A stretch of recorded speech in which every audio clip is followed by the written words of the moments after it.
అందరికీ నమస్కారం. Welcome to it's you TV. ప్రస్తుతం మనతో పాటు ఉన్నారు ప్రముఖ ఆధ్యాత్మికవేత్త, వేదిక్ ఆస్ట్రాలజర్ గోనుగుంట్ల సురేష్ బాబు గారు. వారితో మాట్లాడి 2026 శ్రీ పరాభవ నామ సంవత్సరంలో ద్వాదశ రాశుల వారికి ఏ విధంగా ఉందో తెలుసుకుందాం. నమస్కారం గురువు గారు. త్రిపురి గారు నమస్కారం అండి. నమస్కారం గురువు గారు. 2026 శ్రీ పరాభవ నామ సంవత్సరంలో మకర రాశి వారికి ఏ విధంగా ఉంది గురుగారు? సో త్రిపురి గారు, మనం శ్రీ పరాభావ నామ సంవత్సరంలో ఉన్నాం. ఈ మీనింగ్ లో ఏంటంటే పరాభవం.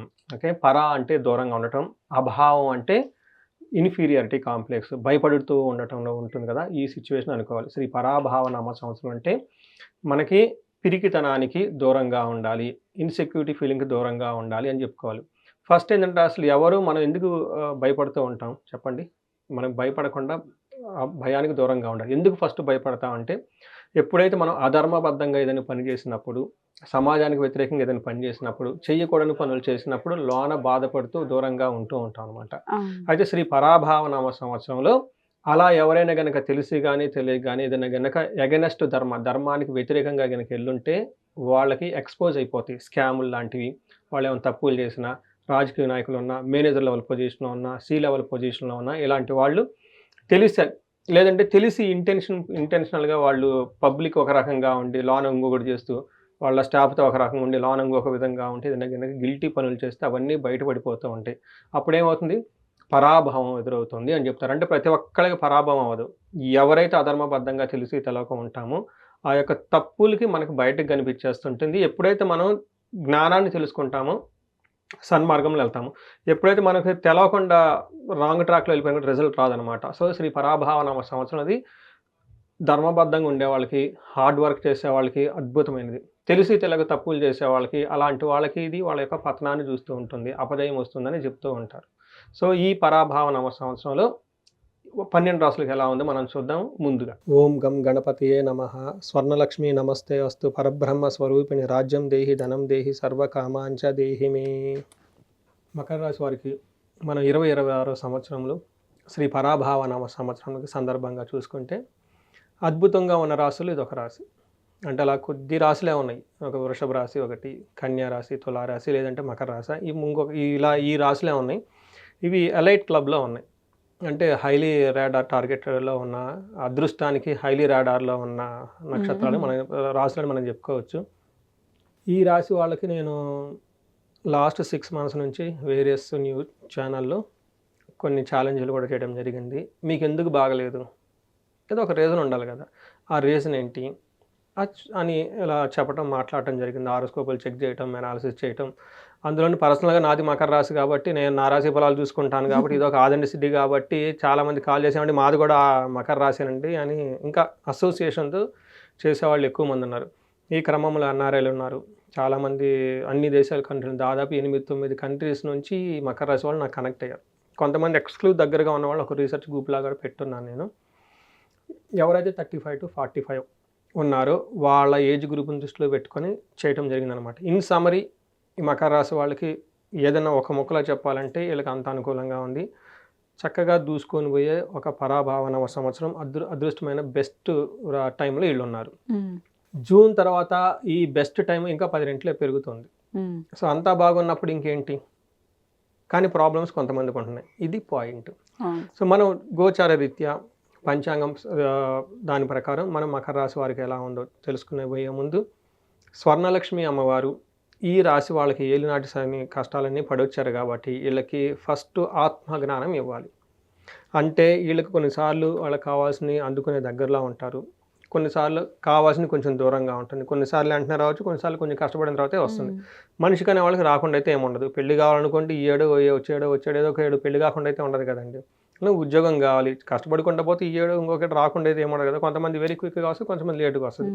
బట్ ఇక్కడ పాయింట్ ఏంటంటేనండి, ఈ రాశి వాళ్ళకి వెంటనే వచ్చినా, కొంచెం లేటుగా వచ్చినా, తర్వాత కావాలనుకుంది ఈరోజు వచ్చినా రేపు వచ్చినా కానీ, కొంచెం ఆలస్యమైనా కానీ వీళ్ళ ముఖంలో చిరునవ్వు ఇప్పుడు ఉండాలి, ఆనందంగా ఉండాలి. ప్రతిదాన్ని పవిత్రంగా హోలిస్టిక్గా చూసుకోవాలి. ఒక మైండ్, ఒక మనస్సెట్, మైండ్ సెట్ వీళ్ళకి ఉండాలి. అది బ్రహ్మ జ్ఞానం అంటారు. స్వర్ణలక్ష్మి అమ్మవారి ఈ మకర రాశి వాళ్ళందరికీ అది ఇవ్వాలని ఫస్ట్ మనం కోరుకుందాం. నెక్స్ట్ రాజ్యం దేహి, అంటే వీళ్ళకి ఒక మంచి పవర్, స్టేటస్, అథారిటీ, ప్రిస్టేజ్, వీళ్ళ మాటకి కట్టుబడి 10 మంది పనిచేసే విధంగా వీళ్ళకి ఒక గొప్ప నాయకత్వ లక్షణాలు ఉండే విధంగా ఉండాలని అమ్మవారిని కోరుకుందాం. ధనం దేహి, వీళ్ళకి విపరీతమైన ధనం ఇవ్వాలి. ఎంత ధనం అంటే ఇల్లంతా ధనమయమే ఉండాలి. ఆఫీస్కి వెళ్తే ఆఫీస్లో ధనమే ఉండాలి. బ్యాగులు పట్టుకుంటే బ్యాగులో ధనం ఉండాలి. కారు కూర్చుంటే కారులో కూడా ధనం ఉండాలి. ఎక్కడంటే అక్కడ వీళ్ళకి విపరీతంగా ధనం ఉండాలి. ఇష్టకామార్థ సిద్ధి, ఈ రాశి వాళ్ళకి మనసులో ఇది కావాలి అని అనుకుంటే ఆన్ ది స్పాట్లో ఒక్క సెకండ్ కూడా వెయిట్ చేయకుండా కావాలి. అలా అమ్మవారు వీళ్ళకి అందరికీ ఆశీర్వాదం ఇవ్వాలని చెప్పేసి మనం కూడా విష్ చేసేసి ముందుకెళ్దామండి. ఈ రాశిలో ఉన్న ఉత్తరాషాఢ 2, 3, 4 పాదాలు, పూర్వాషాఢ, శ్రవణ 1, 2, 3, 4 పాదాలు, ధనిష్ట 1, 2 పాదాలు అంతా మకర రాశిలో ఉంటారు. వీళ్ళకి ఆదాయం 2, వ్యయం ఎక్కువ ఉంది. అంటే బాగా ఖర్చు చేస్తారు, కానీ శుభకార్యాల గురించి ఖర్చు చేస్తారు. రెండోది రాజ్యపూజ్యం ఒకటి ఉంది, అవమానం 2 ఉంది. ఇది ఓకే ఉంది. బట్ ఇక్కడ మెయిన్ పాయింట్ ఏంటంటే వీళ్ళు గమనించుకోవాల్సింది వ్యయం చాలా ఎక్కువగా ఉంది. వ్యయం చేయటం అదృష్టం. ఎందుకంటే అమ్మవారి చెంచలాక్షి ఎప్పుడు వెళ్ళిపోతూ ఉంటుంది కాబట్టి, వస్తూ ఉంటుంది, వెళ్తూ ఉంటుంది కాబట్టి. బట్ వీళ్ళు ఖర్చు పెట్టే ప్రతిదీ ఆలోచించుకొని దీర్ఘకాలికమైన పనుల గురించి ఖర్చు ఎక్కువ పెడతారు. అంటే ఇల్లు కట్టుకోవటం, పెళ్ళిళ్ళు చేయటం, కొత్తగా బిజినెస్లు స్టార్ట్ చేయటం, ఇలా వీటి గురించి భవిష్యత్తు గురించి ఎక్కువగా ప్రణాళికలు చేసుకొని ఖర్చు ఎక్కువగా పెట్టే అవకాశం ఉంటుంది. అంతకుముందు మోడరేట్ లైఫ్ స్టైల్లో ఉన్నవాళ్ళు అదే లైఫ్ స్టైల్కి అలవాటు పడి ధనం రావటం స్టార్ట్ అయిపోయింది, ధనం ఎక్సెస్ అయిపోయింది. ఇప్పుడు ఏం చేస్తారు, ఆ వచ్చిన ధనానికి వీళ్ళ లైఫ్ స్టైల్ కూడా పెరిగిపోతుంది. సహజంగా ధనం ఉంటే అన్నీ పెరుగుతుంది, స్టేటస్ పెరుగుతూ ఉంటుంది. కాబట్టి ఎక్కువగా ధనం ఖర్చు పెట్టడం అనేది సంతోషం, శుభకరం. అయితే ఆ ధనం సరైన మార్గంలో ఖచ్చితంగా చేస్తే మళ్ళా తిరిగి 10 రెట్లు వీళ్ళకి వచ్చేస్తుంది. సో వీళ్ళకి ఏమవుతుంది, ఆదాయం 2, వ్యయం 8 అవుతుంది. 10 రెట్లు మళ్ళీ వీళ్ళకి తిరిగి వస్తే 80 టైమ్స్ మళ్ళీ ధనం వచ్చేస్తుంది. ఇలా వీళ్ళకి చక్కగా అమ్మవారు ఒక మంచి అదృష్టం సైకిల్ వీళ్ళకి ఇవ్వాలని చెప్పేసి మనం కోరుకుందాం. వీళ్ళకి 3వ స్థానంలో శని ఉన్నారండి. ఎందుకు మకర రాశి గురించి ఎంత హైలైట్, నా రాశిని కాదు, కొంతమంది ఒక యాంకర్ అడుగుతున్నారు చూడండి మీరు సొంత రాశికి ఎంత హైప్ ఇచ్చుకున్నారు అంటే ఎంత హైప్ ఇస్తే రియాలిటీ ఆగదు కదా. కారణం ఏంటంటే శనికి వీళ్ళకి యోగ్యతను ఇస్తున్నాడు. అన్ని గ్రహాల్లో బాగా ఇబ్బంది పెట్టే గ్రహం ఏదంటే శని. అది మకర రాశి వాళ్ళకి బాగా తెలుసు, ఏళ్ళనాటి శని అనుభవించి వచ్చారు. అలాంటి ఇబ్బంది పెట్టిన 7.5 సంవత్సరం ఇబ్బంది పెట్టిన శని వీళ్ళకి అదృష్టాన్ని ఇచ్చే పాయింట్లో కూర్చొని ఉన్నారు. అన్ని గ్రహాల్లో ఇబ్బంది పెట్టే శని గ్రహమే వీళ్ళకి అనుకూలంగా ఉంటే వీళ్ళకి ఏం కావాలండి. అందుకని ఈ కాన్ఫిడెన్స్ నేను మాట్లాడతాను. తర్వాత ఏంటంటే స్థాన ఆర్ధ భృత్యాధికం. స్థానం అంటే పొజిషను, వృత్తి అంటే గౌరవము అధికమైపోతుంది, స్టేటస్ పెరుగుతూ ఉంటుంది. తర్వాత వీళ్ళకి గురువు మారిన తర్వాత భోగాన్, అత్యంత అద్భుతమైన ప్లేజర్స్, ఎంటర్టైన్మెంట్తో వస్తుంటుంది. తర్వాత రాహు 2nd హౌస్లో ఉండడం వల్ల జనవరి వరకు వీళ్ళకి చక్కగా బహుముఖ ఆదాయం, ఏది పట్టుకున్నా కానీ ఏదో విధంగా డబ్బులు అయితే వచ్చే అవకాశం ఎక్కువగా ఉంటుంది. ఫారిన్ కనెక్షన్స్, ఫారిన్ రిలేషన్స్తో ఇంకా ధనం వస్తుంది వీళ్ళకి. తర్వాత కేతు 8th హౌస్లో ఉండటంతో శారీరకంగా పెయిన్స్ ఉంటాయి. ఇది కొంచెం గమనించుకోవాలి. యోగా చేయటం, మెడిటేషన్ చేస్తూ ఉంటే బాగుంటుంది. మనకి 3వ స్థానంలో శని ఉంటే ఏమవుతుందంటే స్త్రీభోగం, మనస్సౌఖ్యం, బుద్ధి యత్నాది సిద్ధీకృత్, స్వస్థాన ప్రాప్తి, ఆరోగ్యం, రవిపుత్రే తృతీయగే గతి అంటారు. చాలా పెద్ద శ్లోకం. అంటే అంత ఉంటుంది. అంటే ఏంటిది, స్త్రీ భోగం అంటే స్త్రీలతో చక్కగా ఉంటారు, మనస్సౌఖ్యం, మనసు బాగుంటుంది, బుద్ధి యత్నాది సిద్ధీకృత్, మైండ్ చాలా ప్యూర్గా ఉంటుందంట, ఏదైనా పని పడితే రిజల్ట్ వస్తుంది. స్వస్థాన ప్రాప్తి, ఏలినాటి శనంలో ఎవరైతే డబ్బులు పోగొట్టుకున్నారో ఆ మొత్తం ఇప్పుడు తిరిగి వచ్చే ఛాన్స్ ఉంది వీళ్ళకి. అందుకని నేను రిపీటెడ్గా అగైన్ అండ్ ఇది నేను చెప్పలేదు, మహర్షులు చెప్పారు. మా ఇంట్లో నేను రాసుకొని వచ్చింది కాదు. నాకు సాంస్క్రిట్ కూడా అంత ఎక్కువ రాదు, ఈ శ్లోకాల వరకే వచ్చు. సాంస్క్రిట్లో వాళ్ళు చెప్పారంట ఆరోగ్యం ప్రాప్తి, ఆరోగ్యం వస్తుంది. ఇలా మంచి టైంలో ఉన్నప్పుడు ఎప్పుడు సంపాదించుకోకపోతే ఇంకెప్పుడు సంపాదించుకుంటారు, అంతే కదా. బాగలేనప్పుడు మనం మొన్నటిదాకా అందరినీ శనిని తిట్టుకుంటా కూర్చున్నాం, శని బాధలు. ఇప్పుడు శని పట్టట్లేదు కదా, మరి నెక్స్ట్ ఏంటి, సంథింగ్ డిఫరెంట్ ఉంది. అందుకని హారోస్కోప్ చూపించమని నేను చెప్తూ ఉంటాను. వీళ్ళకి పిల్లల విషయంలో చెప్పిన మాట వినరు, ఆఫ్ కోర్స్ అది కామన్ అనుకోండి. ఓవర్ ఎక్స్పెండిచర్, డబ్బులు విపరీతంగా ఖర్చు పెట్టే అవకాశం ఉంటుంది. రేపు జూన్ దాటిన తర్వాత ఇంకెన్ని నెలలు, ఒక 4 months అనుకోండి, మన ఫిబ్రవరి, మార్చి, ఏప్రిల్, మే, హార్డ్లీ 4-5 months ఉంటే గురువు మారటంతో వీళ్ళకి 7వ ఇంట్లో గురువు రావడంతో ఫస్ట్ ఏమవుతుందంటే పెళ్లి కాని వాళ్ళకి పెళ్ళి అవుతుంది. హెల్త్ చాలా బాగుంటుంది, బ్రదర్స్ నుంచి సపోర్ట్ వస్తుంది. తర్వాత ఇల్లు కట్టుకుంటారు, శుభకార్యాలు చేస్తూ ఉంటారు. మనకి సంస్కృతిలో ఏం చెప్తారంటే 7వ ఇంట్లో గురువు ఉంటే ఏమవుతుందంటే రాజదర్శనం, హైర్ అఫీషియల్ అందరం కలుస్తూ ఉంటారట. గాత్ర గాంభీర్యం, బాడీ లాంగ్వేజ్ చాలా స్ట్రిక్ట్గా ఉంటుంది. అభీష్టార్య కార్యసిద్ధి, అర్ధ కార్యసిద్ధి, అభీష్ట కార్యసిద్ధి అంటారు. ఇష్టమైన పనులన్నీ చక్కగా చేసుకుంటూ ఉంటారని మనకు చెప్తూ ఉంటుంది.